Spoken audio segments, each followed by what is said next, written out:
Hi, Sarah. How are you? Hi, Ben. I am good. Thank you. And you? I am good too. Have you traveled recently? Yes, I went to Paris last month. Wow, Paris is beautiful. Did you like it? Yes, I loved it. The Eiffel Tower is amazing. Did you go to the top of the Eiffel Tower? Yes, I did. The view is very nice.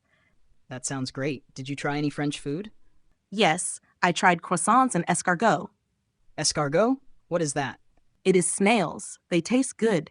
Really? I want to try them someday. You should. What about you?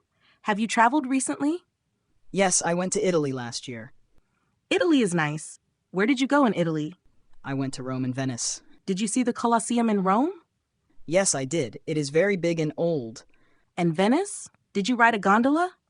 Yes, I did. It was very fun and relaxing. Italy has good food too. Did you eat pizza?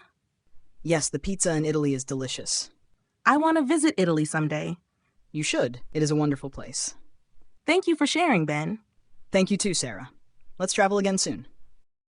Yes, let's do that.